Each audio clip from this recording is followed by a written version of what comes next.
여러분 안녕하세요. 가면국사학당 이 시간에는요. 가면국사학당에서 제가 첫 시간에 설명드렸듯이 가면국사학당의 자매학당으로 가면중학국사학당을 시작하게 되었습니다. 그 수업에서는 가면국사학당에서 설명했었던 내용 중에서 중학교 교과서 교육과정에 나와 있는 내용을 좀 더 구체적으로 상세하게 설명을 드리고 그거와 관련된 문제들을 좀 풀이를 하면서 여러분들이 그 내용을 좀 정확하게 더 인식하고 그리고 문제에서 조금 더 활용을 하실 수 있도록 문제풀이를 좀 도와드리려고 합니다. 지금 오늘부터 하게 될 내용은요. 문명의 형성과 고조선의 성립 이 단원이에요. 교과서가 물론 이제 교과서는 출판사마다 다 달라요. 그래서 출판사마다 디테일한 내용들은 달라질 수 있지만은 전체적인 내용 구성은 비슷합니다. 그래서 첫 번째 단원에서 대단원에서 문명의 형성과 고조선의 성립 부분을 다루고 있습니다.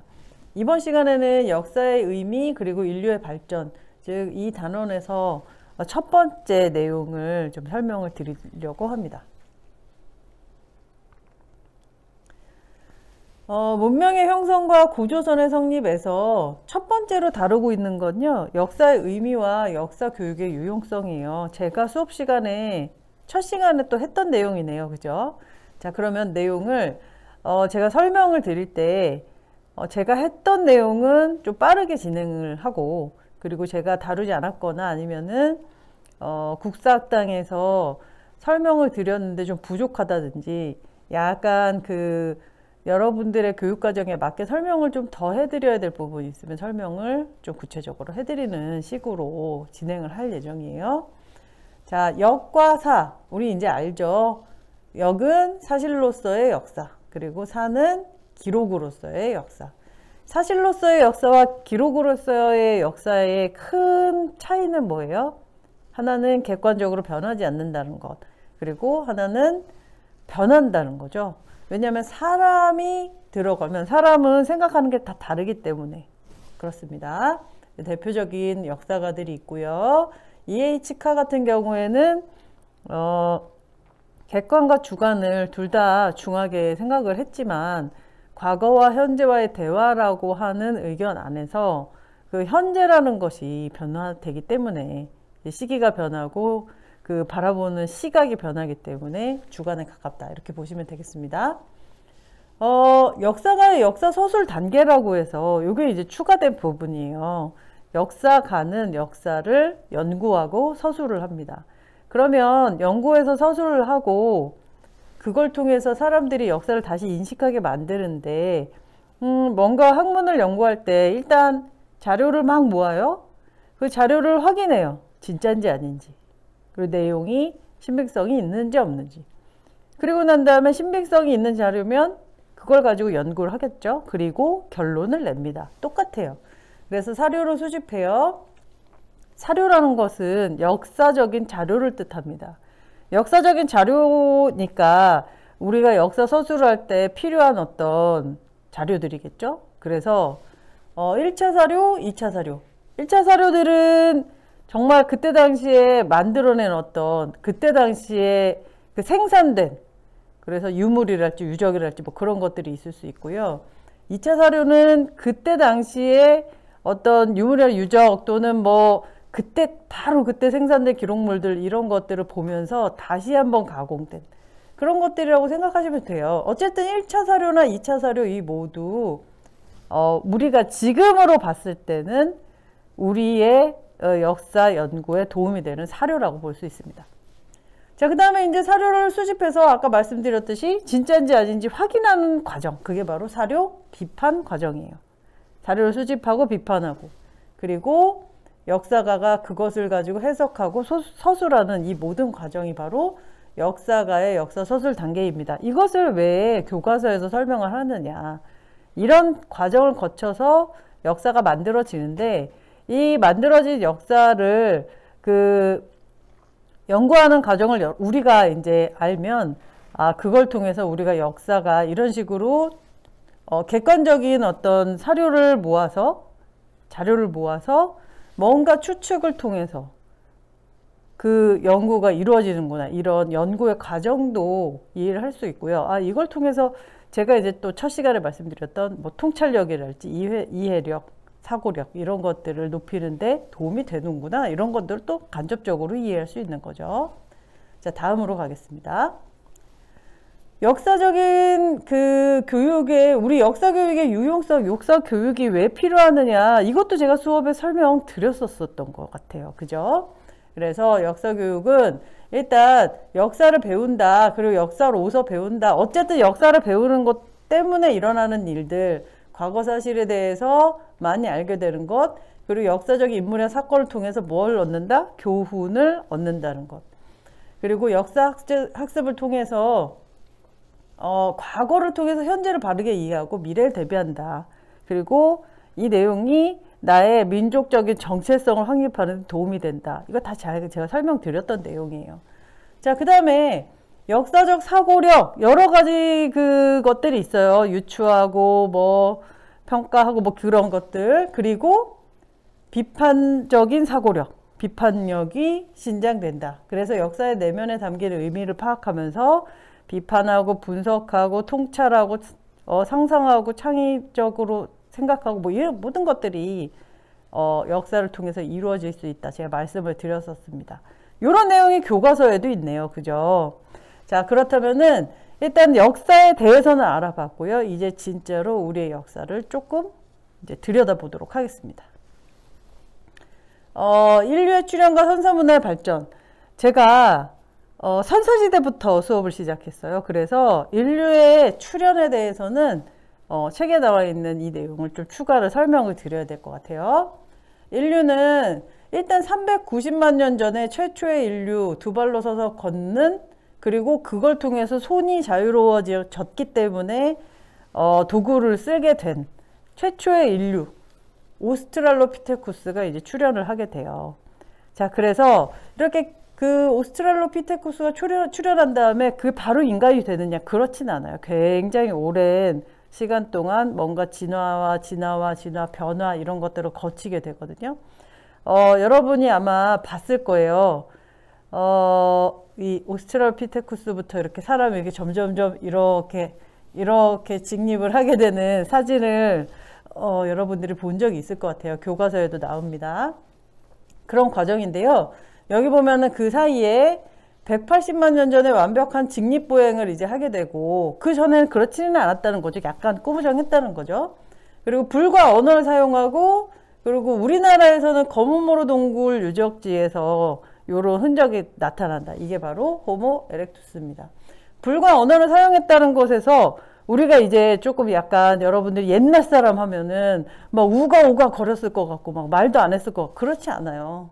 이미 이때부터 동물과는 다르게 언어라는 걸 사용하면서 의사소통을 했다라는 거 알아두시기 바랍니다. 그리고 약 20만 년 전 슬기로운 인간이라고 부르기도 하고요. 뼈독으로 사용했고 추모를 하는 의식이 있었던 것 같다.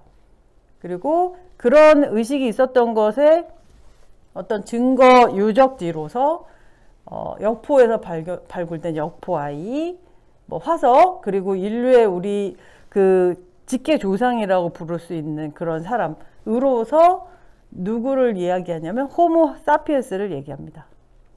그래서 호모 사피엔스가 조금 더 진화해서 우리의 직계 조상이면서 가장 가까운 요런 사람들, 현생 인류의 직계 조상, 이런 사람들을 크로마뇽이라고 불러요. 그리고 예전에는 슬기슬기 사람, 즉 호모 사피엔스라고 부르기도 했었습니다.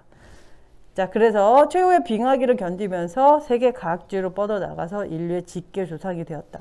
어쨌든 호모 사피엔스부터 인류의 조상으로 보고 있어요. 여러분들 그렇게 좀 알아두시면 될 것 같습니다. 이제 문제풀이를 해볼 거예요.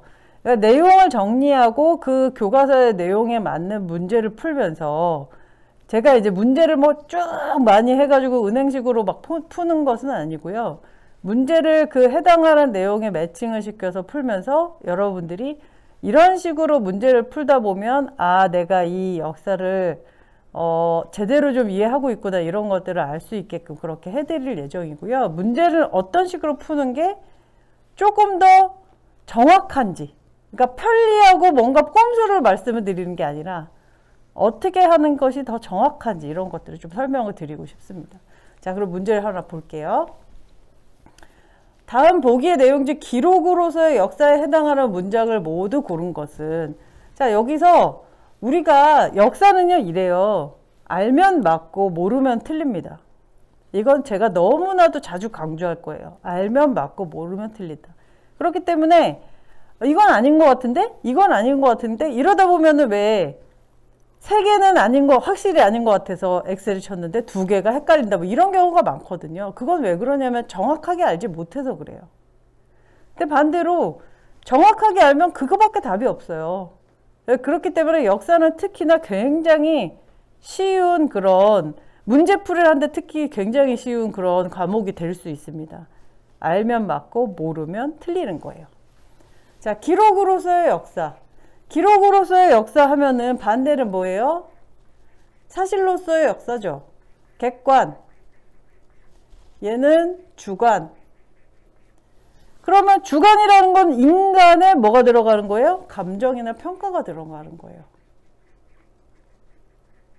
뭔가 평가나 감정이나 비판이나 비평이나 뭐 이런 게 들어가 있으면 그건 다 기록이에요. 그거 말고 아무것도 없다. 감정적으로 뭐가 없다. 아니면 의식적으로 뭐가 없다. 가치 판단이 없다. 그렇다면은 사실인 겁니다.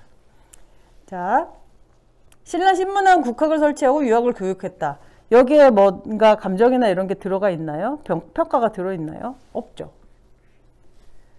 자, 위만은 고조선 사람을 등용하며 고조선 계승의식을 보였다. 고조선 계승의식을 보였는지 안 보였는지 위만이 그렇다고 말했나요? 아니면은 그런 부분에 대해서 명확하게 뭔가 기록이 있나요? 아니죠. 이것은 기록이라고 볼 수 있어요.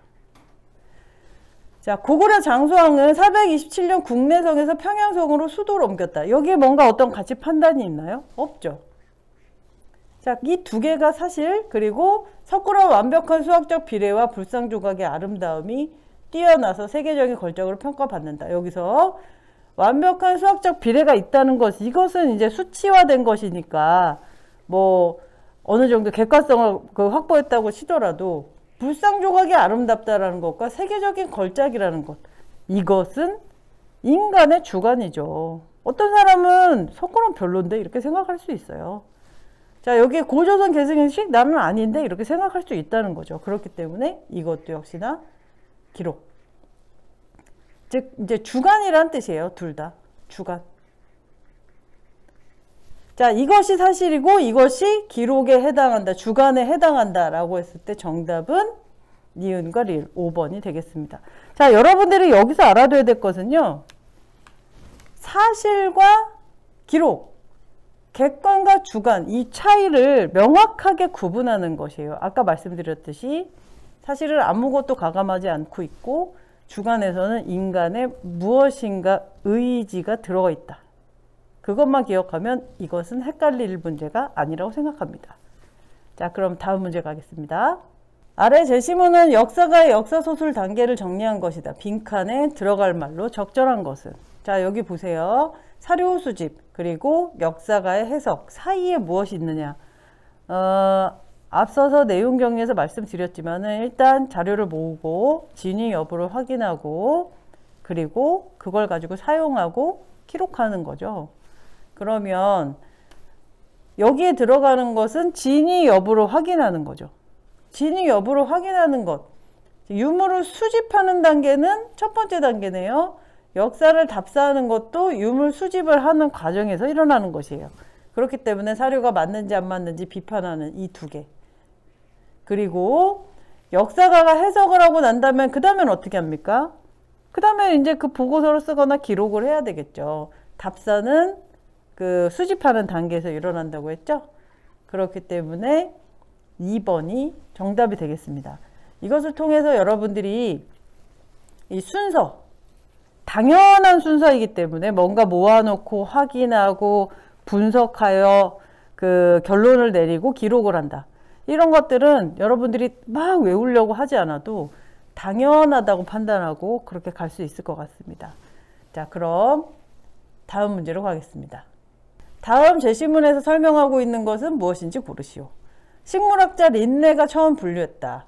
라틴어로 지혜 있는 사람이라는 뜻을 지닌다. 우리말로는 슬기 사람이라고 부른다. 그리고 여러 신체 특징으로 보아서 현생 인류의 조상으로 여겨진다. 자, 제가 아까도 설명드렸지만은 슬기로운 사람, 호모 사피엔스예요. 그리고 현재 인류의 조상으로 여겨진다. 여기에서 현재 인류의 조상이라는 것이 원래 직계 조상은 크로마뇽인 슬기슬기 사람이지만은 호모 사피엔스부터는 인류의 조상으로 이제 여긴다 이렇게 말씀을 드렸었어요. 일단은 오스트랄로피테쿠스, 호모 에렉투스, 그리고 사피엔스, 네안데르탈인, 베이징인 중에서 정답은 호모 사피엔스가 되겠습니다. 자, 이렇게 여러분들이 문제풀이를 본격적으로 하는 것은 사실 다음 시간부터가 될 것 같아요. 근데 오늘도 어떤 문제를 풀 때 확실하게 알면 맞고 그렇지 않을 때는 틀린다. 이렇게 역사의 문제풀이의 어떤 원칙, 대원칙을 여러분들이 아셨으면 좋겠고요. 이제 이 다음 시간부터 우리가 본격적으로 내용 정리와 문제풀이 들어가도록 하겠습니다. 수고하셨습니다.